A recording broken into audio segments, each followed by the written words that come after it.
Welcome to Volunteer Journal. I'm your host, Walter Black.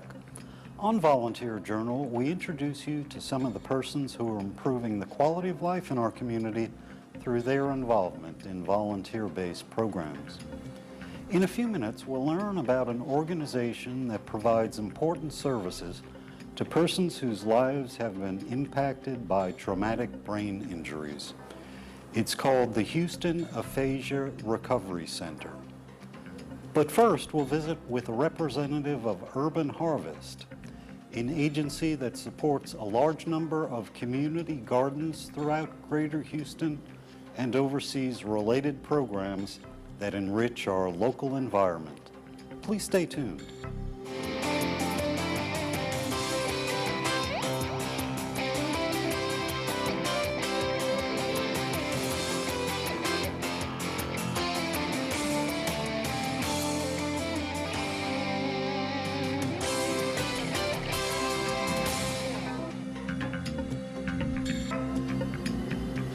Welcome back.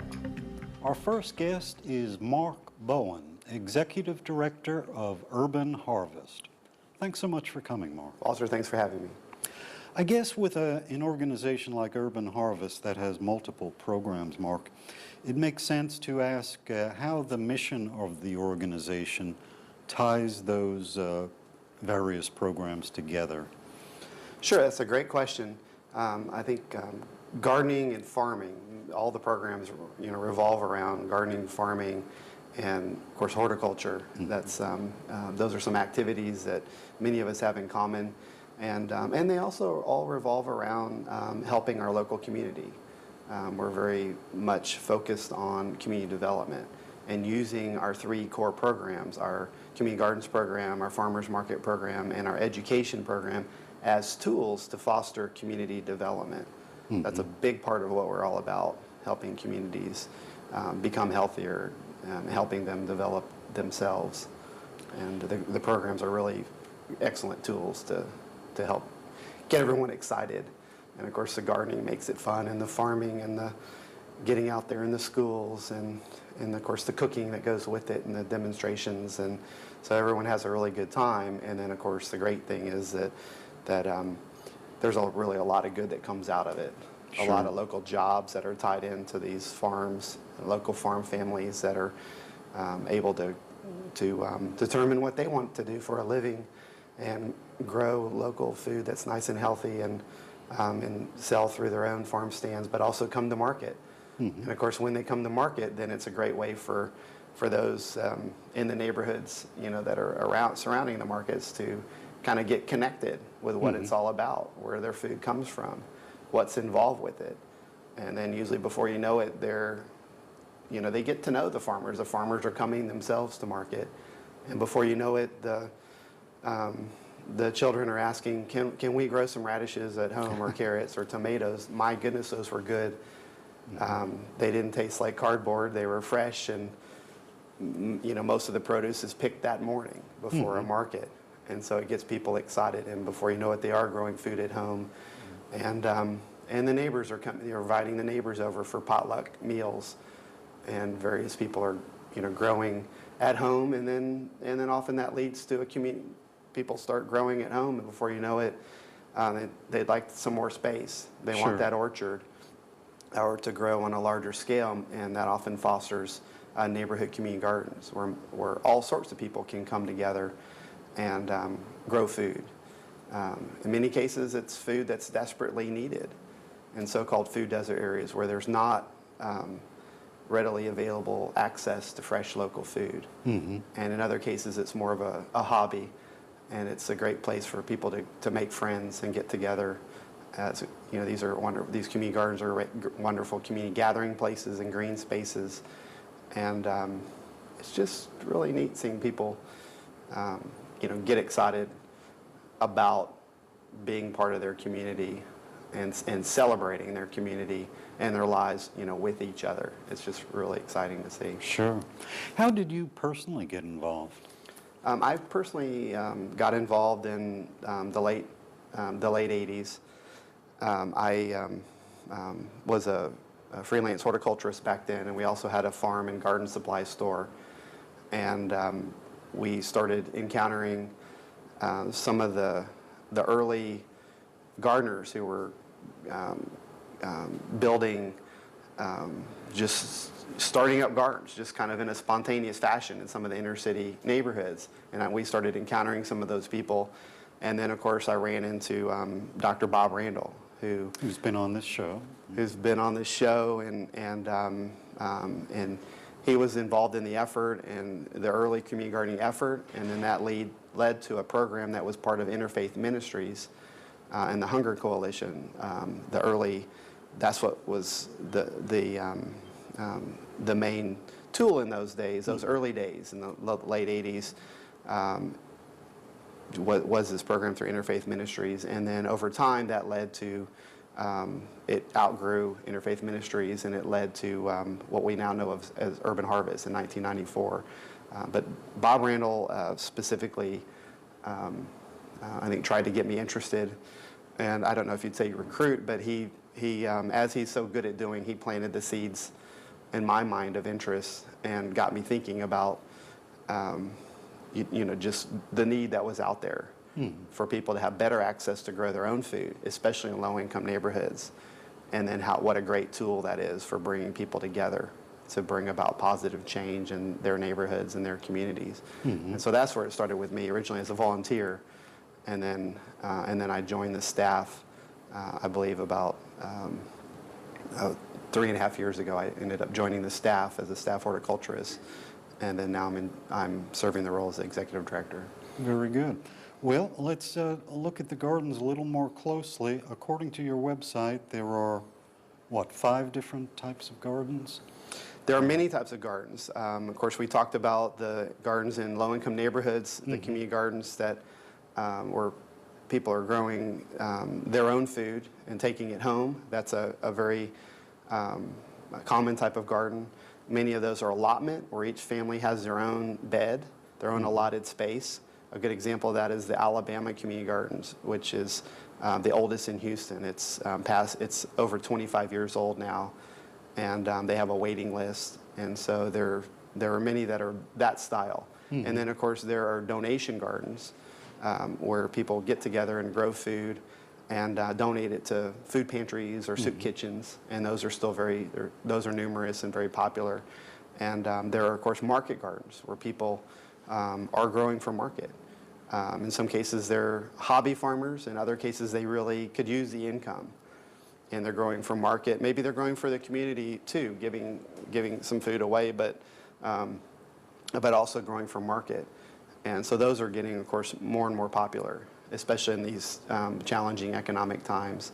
And then we have horticulture therapy gardens, like the VA and TIER have had horticulture therapy gardens where people can go and garden in a very supportive environment that also may help them with whether it's recovering from a trauma or dealing with dementia, or other challenges. These gardens are extremely therapeutic and helpful in that sense. And then, of course, we have youth education gardens, and those are really geared towards children benefiting from what we call an outdoor classroom, where they're able to really discover. They're not taught at, but they're able to discover all sorts of things on their own. And and these are very exciting because what goes with the gardening is math and science scores improve, behavior improves, the kids are more likely to stay in school and benefit from it. So those are 5 of the major types of gardens, community gardens out there. Very good. Well, let's talk about the volunteering side of things. Great. Hopefully we're interesting some of the viewers in getting involved with Urban Harvest. Do they have to have a special background of any type? No, they don't, and they don't have to have the so-called green thumb. We have a lot of really talented gardeners, but most everyone has just started out by showing up and getting their hands in the soil, and that's really one of the best ways to learn. We do teach over 100 classes a year, and they're very helpful in terms of learning. But I have to say the very best tried and true way to learn is to apprentice. And that's if for anyone that's interested, if they go to our website, www.urbanharvest.org, and they go to our community gardens link, they'll see a directory of gardens all over the Houston area. And that's one of the best ways to learn, is to find out what gardens near you and just get involved. Show up and get your hands in the soil, and before you know it, there will be multiple gardeners sharing knowledge with the new volunteers, and it's a great exchange. And then over the course of a few seasons, new volunteers, new gardeners, will of course be totally immersed in what to plant when, and how great it is to reap the harvest, reap the yields, and enjoy the harvest. And so that's definitely one of the very best ways to learn. But no special training is required. And of course, it's also we have a lot of people that join the neighborhood community garden because they also maybe they're new to a neighborhood, they want to make new friends. And it's a great way to get connected. Many of these gardens are affiliated with local community centers, synagogues, and churches, and other places where they really pull people together. Well, I see we've got less than 3 minutes left, Mark. I want to give you the opportunity to talk about the farmers markets a little bit. I'm sure you're quite proud of those. This has been a tough year. The farmers in February had a major freeze. Many of them lost a lot of their production. We're of course in a pretty severe drought. There have been wildfires, and so it's been a tough year. Of course, we'd like to encourage everybody to keep in mind that the local farmers need support more than ever. And so we try to provide farmers markets as tools to really help promote the local food movement, community development, of course, local economic development, and that's what these markets do. We've had 3 farmers markets, and there are 2 new markets that are in the process of opening, and these markets just provide a great place for the farmers to come and bring it could be anything from produce to cheese, meats, honey, all of it to market. And so these markets are really vital to supporting this way of life with these farm families.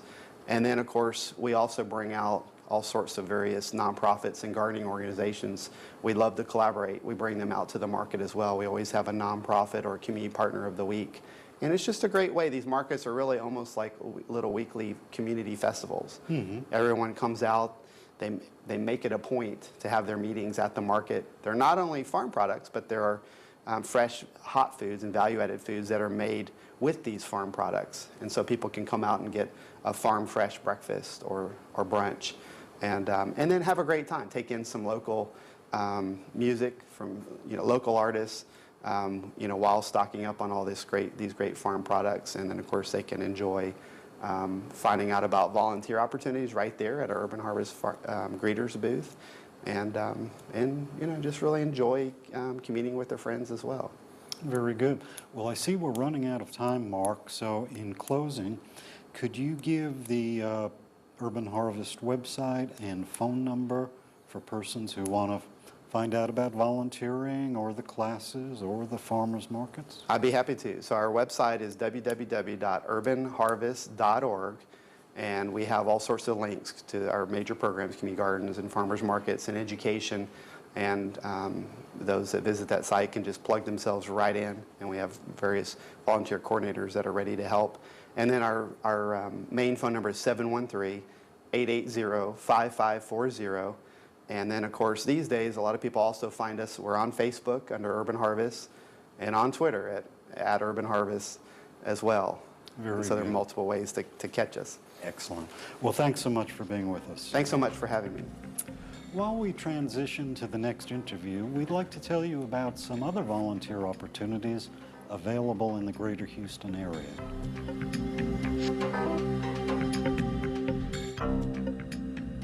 Earn your wings as a tour guide at a hobby airport museum focusing on the history of Houston's prominent role in civil aviation.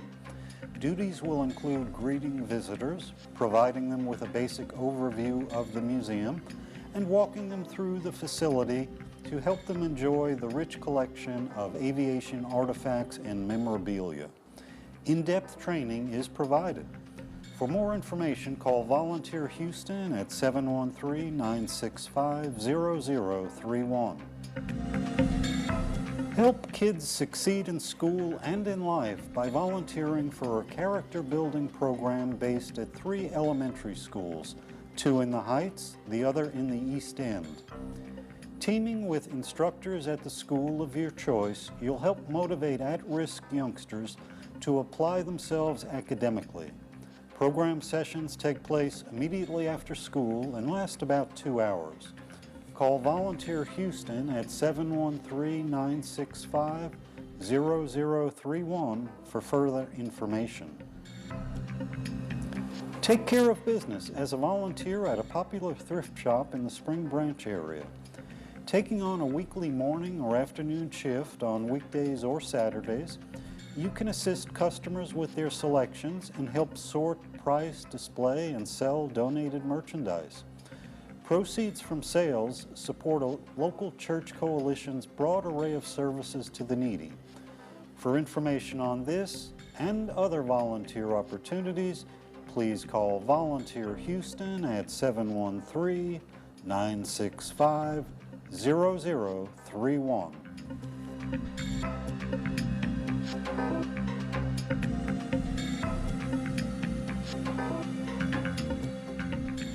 Welcome back. Our guests on this segment of the show are with the Houston Aphasia Recovery Center. They are Dr. Rita Justice, the chairman of the board of directors, and Clarence Camba, who has the distinction of being the first volunteer with the organization. And thank you both for being here. Thank you for And having us. I might mention that Rita Justice also happens to be the wife of the well-known and respected author, Dr. Blair Justice, who has written some fine books on health and wellness issues. And I think his name will probably crop up again during the interview. First of all, Rita, I guess we need to define terms. I suspect most viewers are not familiar with the term aphasia. What is it? Aphasia is the communication disorder that people have following stroke or brain injury. It affects reading, writing, speaking, but doesn't affect intelligence. Most everybody knows somebody who has aphasia, but they don't know the word. And 2.3 million people have aphasia. It's more than Parkinson's or multiple sclerosis, but it's not a disease, it's a condition that results from those, from brain injury. And it's my understanding, and maybe I'm being oversimplifying here, but it's my understanding that there may be sort of 3 levels of aphasia. There are people who maybe can speak well enough, understand reading well enough, but have trouble, even though their hearing's fine, understanding people speaking to them. Conversely, there are people who understand people speaking to them, but have trouble actually articulating words themselves. And I guess thirdly, there are people who maybe can understand language well enough that's spoken to them, they can speak well enough, but for some mysterious reason relating to what's going on in the brain, for the time being anyway, they're unable to read the printed word even though their vision is perfectly fine. Now I realize you don't have those stark cases where a person is all one way or the other, but is that sort of a fair roundup of the... I think all those are accurate categories of the kinds of problems people with aphasia have, because our brains are so unique. Someone with, you and I could have a brain injury in exactly the same place, and it might affect us completely differently. The important thing, I think, is that at our Aphasia Center, which we'll talk about in a minute, is that we are set up to help people with their recovery no matter how the injury affected them and no matter what communication problems they have or what level they're at, because everyone is recovering at a different level, and the trauma to their brain is different. And they come to us from 6 months post-stroke to several years post-stroke. And the brain, because of its neuroplasticity, never stops healing. Well, how did I realize it's a youthful organization, how did the Aphasia Recovery Center come into being? I want you to talk about that. Well, I think the Recovery Center primarily is for people who have been through the hospital. They've been through some outpatient therapy, and oftentimes their insurance runs out, and then they're left to find a way to continue their recovery. Mm-hmm. And HARC is that facility. That was a shock to myself and my wife, that after her insurance ran out, that there just wasn't anything out there. And thinking of Houston as the 4th largest city and what a wonderful medical community we have, that there wasn't anything for people with aphasia. Mm-hmm. And that's how that all got started. And it was really through the efforts of Rita and her husband Blair and another couple to have the foresight that it was time to get something like this going in Houston, mm-hmm. because the nearest facility was in Midland, which is a long ways off. Mm-hmm. So maybe Rita can kind of jump in on, tell about how all that started. Blair had a stroke during bypass surgery 7 years ago. He was very healthy. But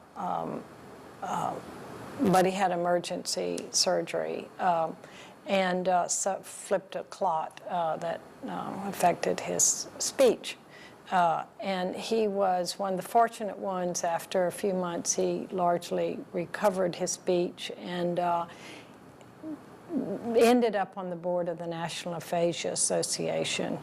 And that's when, really, it's when we learned about aphasia, and we learned how much there was, and we learned that there was nothing in Houston for the estimated 20,000 people here who have aphasia.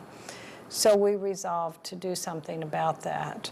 And we made a phone call to the University of Houston chair, Department of Communication Sciences chair, Dr. Lynn Mayer, who happened, which we didn't know at the time, happens to be a world-renowned expert in aphasia. She'd become the chair maybe 2 years before mm-hmm. that, and said, we want to start a center for people with aphasia. And she said, well, here's the call I've been waiting for.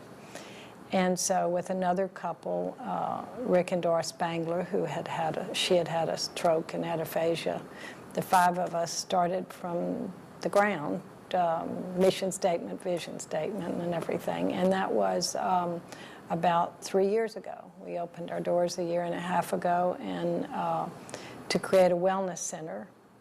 And now we have, we just moved a space twice as large, and people can come for conversation groups, book club, art, music, exercise, computer lab.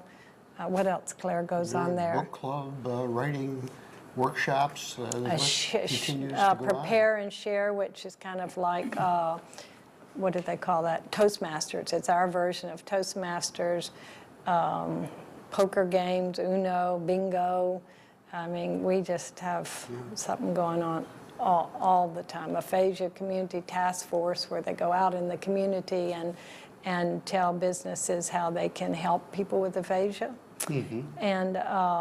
And so it's just been a miracle, just been waiting to happen. So that's how we got started. Very good. Well, let's talk a little bit about volunteering there. Clarence, what do you do when you volunteer there? Well, my role primarily is keeping up the facility, make sure that everything is working properly, and keeping all of our participants happy. Kind of get people checked in, make sure that they get comfortable, and encourage all of the other volunteers there to to be outgoing, to help them, because people with aphasia aren't going to start the conversation usually, because that is one of their stumbling blocks. But primarily, I'm there to help nurture them, and we do have our speech language pathologists who mentor them and direct them as to what particular group they should be helping with. Because of the number of people that we have coming there, we oftentimes need a volunteer for every 2 or 3 of our participants. So volunteers are just critical to the success of our operation there. And as Rita mentioned, we've got all of these various programs, and if you don't like to do one thing, there's something else that would be of interest to you. So we encourage the volunteers to be very active. Well, could you read a sort of, maybe, might be a bit of an oversimplification. We see here with Clarence that he's riding multiple horses at the same time. But could you kind of put some of the main volunteer needs into some neat pigeonholes so that people can identify? Sure. And our program director, Stephanie Smadeke, and our other speech language therapist, Melissa Irwin, they carefully do a training program in what's called supported communication, so that all the volunteers understand how to communicate with people with aphasia, no matter what level they are, so that people feel comfortable helping. As you describe the different types of aphasia, clearly you have to communicate in different ways with different people. And so you might be sitting with someone in a conversation group, and as the topic is discussed, it might be a conversation about something that happened in the news that day. It might be about, a headline from the newspaper. And so the volunteer might be writing key words for the person who can't understand it auditorily. So your job might be to write that. In the computer lab, it might be sitting next to the person to use the software to help them go through the program that's going to help them facilitate their visual learning, or even help them learn some math. It might be that in the exercise program, you're standing there with them just to make sure that that if they drop the ball, you hand it back to them. You're not in charge of running that. If it's in the art, it might be standing with them, helping them to hold, they don't have to hold the paper that's taped down, but just, helping them get the brushes or the paints. I mean, it could be any of those things. Or at lunch, it might be calling out the bingo numbers, if that's what they're doing, or playing at the Uno game, or helping to bring the lunch to the people who have a little more. So it's a wide variety, whatever you like to do. Well, I see we're going to have to wrap up, so let me let you give the website and the phone number, Rita. Want to do that, Claire? Yeah. Our website is harctx.org, and our phone number is 713-781-7100. Very good. Well, thanks for being here. I'm very impressed with what you all are doing, and I wish you the best with it. Thank you so much. Thank you for having us. And thank you, the viewer, for being with us on this edition of Volunteer Journal.